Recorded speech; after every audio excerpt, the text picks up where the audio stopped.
The following program is brought to you by Cloudcast Media, a podcast leader in developing shows to elevate local brands, local stories, and local storytellers. Cloudcast, bringing ears and minds home. The San Diego Union Tribune and Retirement Strategies Group present the Union Tribune Community Spotlight Show with your host, Drew Schlossberg. I'm Drew Schlossberg of the San Diego Union Tribune, and we are joined by Michael Rennie. He is the CEO and president of Poway OnStage. And it's always great to have Michael, come on over here. We're going to move him over to a different microphone, or we're going to just use headsets over here. Our job is to sit there, and you can hear now, Michael? I can, thank you. It's amazing what happens when you get into the 20th century. Okay. We're in the 21st? We are in the 21st century. I can hear you, but I can't hear me. Okay, that's all right. How do I sound? It's fine, because as long as our listeners hear you, that's the key on all that business. Wonderful. Yeah, very good. So talk a little bit about Poway OnStage. We love having you on. You have some just great you musicians and artists that come on, and the season has already kicked off in September. Is that when you started? Yeah, we usually start about September of each year. And run through May. So right now we're about mid-season. We took a little break off in January, and we're getting ready to ramp back up next month. Right. No, that's terrific. So let's talk about how long have you been with Poway OnStage, and how many performances have you folks have been doing over the years, and how long is the organization? I haven't tallied that. Let's see. So I've been with Poway OnStage since 2003, so about 17 years. Right. We do between 12 and 14 professional shows each year: dance, comedy, music, theater, etc. And we've been doing it since this will be our 30th year. We've been doing it since 1990. Poway OnStage is the not-for-profit that presents the professional touring acts at the Poway Center for the Performing Arts, which, as you well know, is a gorgeous 800-seat theater up in Poway, California. We've got a lot of great stuff coming up. No, that's taken. Let's get right to that. Next one is going to be Saturday. Well, actually, let's do a quick recap of what you've already transpired before we get into Sure. Yeah, we started the season with a show called The Greatest Love of All, which is a tribute to Whitney Houston. And that was an absolutely fabulous production. The woman, Belinda Davids, who channeled Whitney Houston, was an absolutely phenomenal singer. Obviously, you'd have to be to play that role. After that, we switched gears to ukulele phenom Jake Shimabukuro. He was with us back in October. Not long after that, we featured some of our local favorites, a group called Back to the Garden, who did an original show called Monterey 67 Revisited that celebrated the famous 1967 Monterey Pop Festival. Right. And they did highlights from acts like Simon and Garfunkel, Jimi Hendrix, The Byrds, Jefferson Airplane, virtual who's who of 60s stars. We kept it local shortly thereafter with San Diego favorite Steve Poltz, who played an absolutely amazing show in November. We had Jack Temshin, the famous Eagles songwriter, opening for him.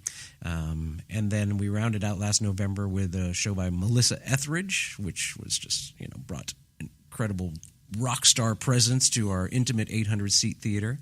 And then we wrapped up last year with a holiday show from John Tesh, who most people remember from his stint on Entertainment Tonight, but who has, for the last 30 years been performing as a concert pianist. And, I got to tell you, our audiences, we have a very loyal audience. Some of them come out to shows that, by artists they've never heard of, but they like the shows close to home, and they like the fact that we've, carefully curated these shows. And so far this season, the real surprise for a lot of our patrons was that John Tesh concert. I've had a lot of people say that, they knew it'd be a good show, but they really came away impressed by him and the message of positivity that he brought to the stage. He's a cancer survivor who talks about that in very positive terms about his path to recovery, and a lot of wet eyes in the house for that show. And it was one of the shows I'm really proud of this season. Well, you always have stellar audiences that just understand music, and one thing I've been impressed with the audience. Thank you very much. I've been going for quite a few years now, and I think, and this, you're a musician, that the musicians on stage pick up the fact when there's an educated audience, does it not? Well, educated and attentive. Right. Playing a seated venue, of course, is a very different thing than playing in a bar or a festival where people are standing, moving around, maybe getting a drink or some food. So to have an attentive audience seated and really focused on what you're doing, creates that loop of energy that entertainers are always talking about.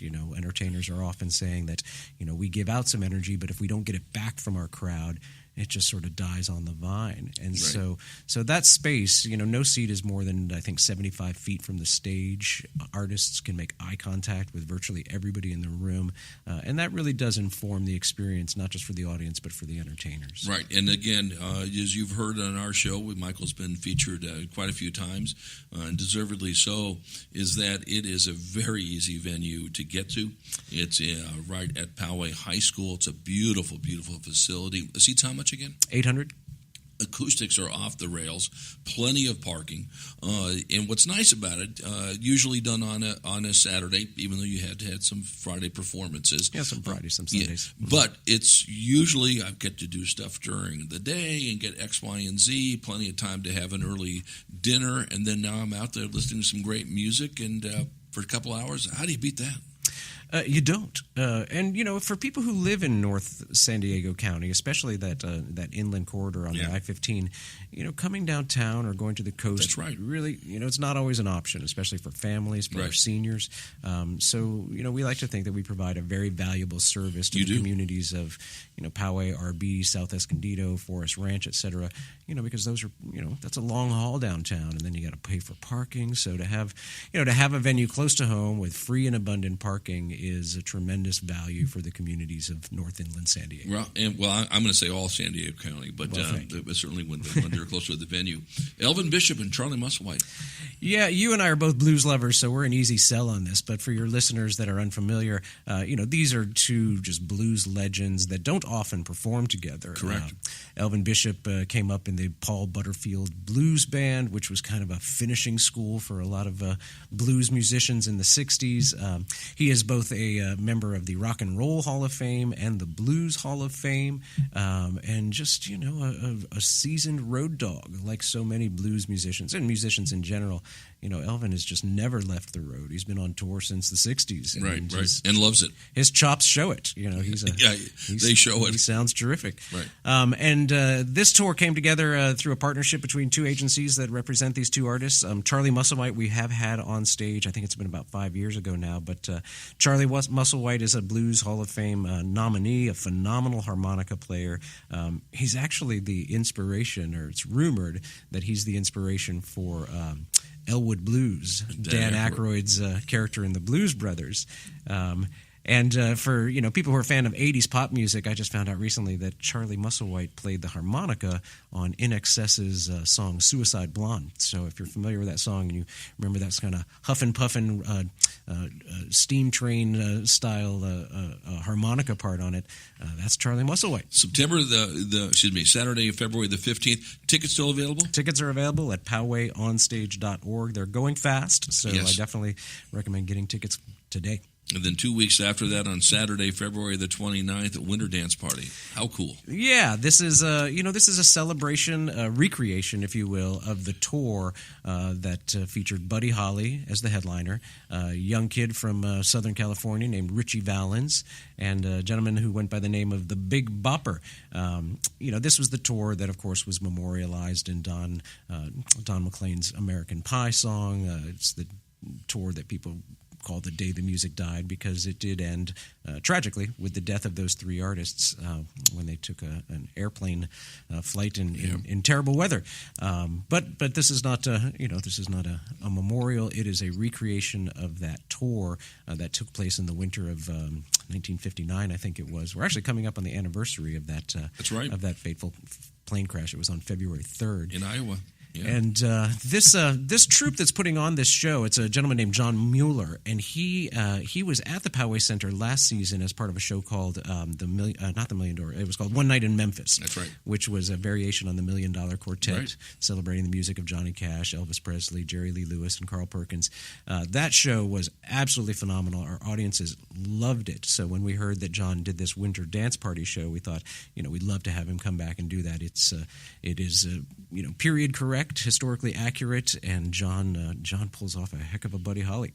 Well, it's going to be a great show over here, and of course, for us folks that listened to that music, I was a little bit young when their playing went down, of course, but the great movie, of course, La Bamba,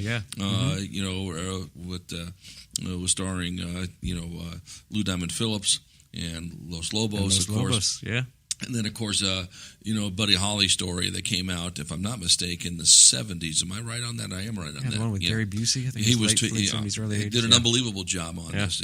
That's great. That's Saturday, February 29, and again, 8 o'clock, both of those.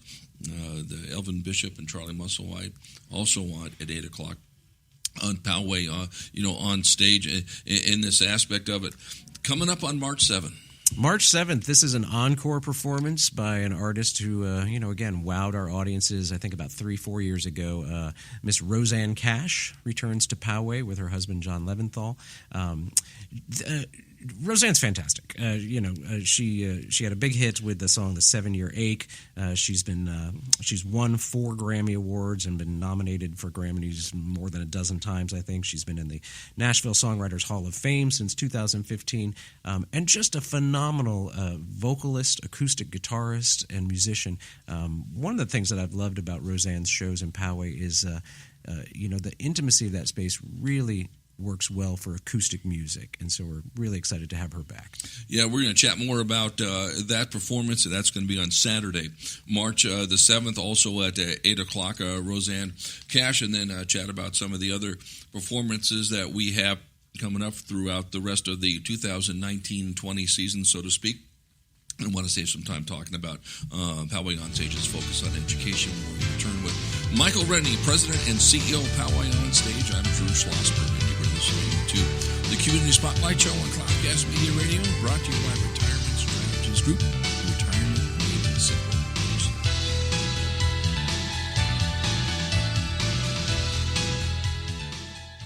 Cloudcast 180. Powerful people, powerful stories, 180 seconds.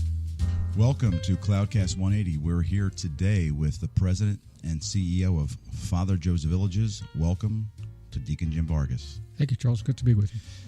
We have 3 minutes. Let's hit it fast and furiously. We're going to talk this morning with you about San Diego being a very expensive city, which creates a housing crisis, which is exacerbating the homeless crisis in San Diego. Let's talk about your leadership on this issue. Sure, absolutely. We do have an affordable housing crisis here in San Diego. In fact, if you ask about the number one issue why people fall into homelessness, it's lack of affordability. And so they fall onto the streets, especially when rents go up, and rents are very expensive here. So we at Father Joe's Villages focus tremendously on housing. In fact, about 40% of our intervention is placing individuals into permanent and affordable housing. All right, so shows you the extent of what we do. And of course, there's services that go along with this, because in order for people to retain their housing, their dwellings, they have to have the services that they're necessary, whether it's mental health services or substance use disorder services, whatever that is. We have a Turning the Key initiative, whereby we'll be introducing 2,000 affordable housing units into the community during the next number of years. In fact, we just closed on a deal to purchase and refurbish a motel in the South Bay area. It's going to add 83 permanent supportive housing units. Next week, we'll be closing financially on a groundbreaking that will have 14-story building, 407 units of housing as well, taking about 550 people off the street. So housing is extremely important. Which means you're investing a lot of capital. How are you finding that capital to solve the housing crisis in San Diego for homeless folks? 90 to 95% of our funding is public funding.